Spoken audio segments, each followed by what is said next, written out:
కేంద్రం తీసుకొచ్చిన వికసిత్ భారత్ జీ రామ్జీ చట్టంతో కూలీలకు ఎంతో ఉపయోగమన్నారు బీజేపీ ఎంపీ డీకే అరుణ.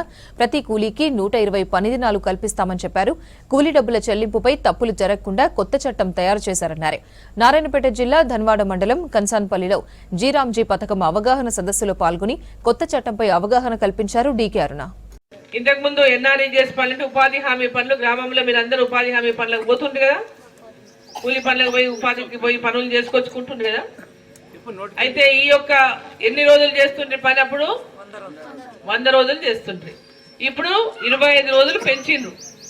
ఈ చట్టంలో కొత్త చట్టంలో ఇంకా 25 రోజులు ఒక్కొక్కరికి పెంచిండ్రు. అట్లనే కూలీ కూడా 15 రోజులకు ఒకసారి ఖచ్చితంగా మీకు కూలీలు చెల్లించాలని దీంట్లో ప్రతిపాదన పెట్టిండ్రు. మీరు చేసేటటువంటి పనులు కూడా మీరు గ్రామ సభలో పెట్టి మన ఊర్లో ఏమేం పనులు ఉన్నాయి, ఏమేం పనులు అవసరం ఉన్నాయి, ఏం రోడ్డు వేసుకునాలి, ఏం డ్రైనేజ్ కట్టుకోవాలి, ఎక్కడ ముఖ్యమైనది ఫస్ట్ ఎక్కడ చేస్తే గ్రామంలో ఏ ప్రాంతంలో ఎక్కువ ఇబ్బంది ఉంది, దాన్ని ఏ విధంగా చేసుకోవాలని మొత్తం గ్రామంలో మీరు అందరూ కూర్చొని నిర్ణయం చేసుకోవాలి.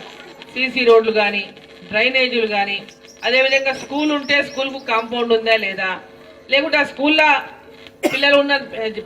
పిల్లలకు సరిపోయినటువంటి తరగతి గదులు ఉన్నాయా లేవా, బాత్రూమ్లు ఉన్నాయా లేవా, అంగన్వాడీ సెంటర్ ఉందా లేదా, అంగన్వాడీ సెంటర్ ఉంటే దానికి బాత్రూమ్ ఉందా లేదా, అదేవిధంగా మహిళా సంఘాలకు బిల్డింగ్ ఉందా లేదా, ఇట్లా ప్రతి ఒక్క మన గ్రామంలో అవసరమైనటువంటి అంత ఇన్ఫ్రాస్ట్రక్చర్ అంటే అవసరమైనటువంటి మౌలిక సదుపాయాలను అన్నింటి కూడా కల్పించడము, ఆ గ్రామాన్ని అభివృద్ధి చేసే దిశగానే ఈ యొక్క వికసిత్ భారత్ జీ రామ్జీ అనేటటువంటి కొత్త చట్టాన్ని నరేంద్ర మోదీ గారి ప్రభుత్వం తీసుకొచ్చింది. వికసిత్ భారత్ అనేటటువంటి లక్ష్యం ఏంటంటే మన దేశం, మన గ్రామ పంచాయతీ వికసిత్ గ్రామ పంచాయతీ అంటే అభివృద్ధి చెందినటువంటి గ్రామ పంచాయతీ కావాలి. అప్పుడే వికసిత్ భారత్ అవుతుంది. మన ఊర్లు మంచి డెవలప్ కాకుండా ఈయన ఉన్నోళ్ళు మనం ఉన్న ప్రతి ఒక్కరము పని చేసేటువంటి పరిస్థితిలో ఉండాలి. ఎవరైనా కూడా ఇంటికాడ ఎవరు ఉండాలి, పని చేయడానికి చేతకానోళ్ళు, పని చేయలేనోళ్ళు, పెద్ద వయసు అయిన వాళ్ళు, లేదా ఇంకా చేత కాకుండా అన్నారు అటువంటి వాళ్ళు తప్ప మిగతా వాళ్ళందరికీ పని కల్పించాలి. అప్పుడే ఆ కుటుంబాలకు ఆదాయం వస్తుంది, ఆ కుటుంబాలు ఆర్థికంగా పైకి వస్తాయనేటటువంటి ఒక ఆలోచనతో నరేంద్ర మోదీ గారి దేశాన్ని మరి తీసుకెళ్ళిన లక్ష్యంతో పనిచేస్తున్నారు.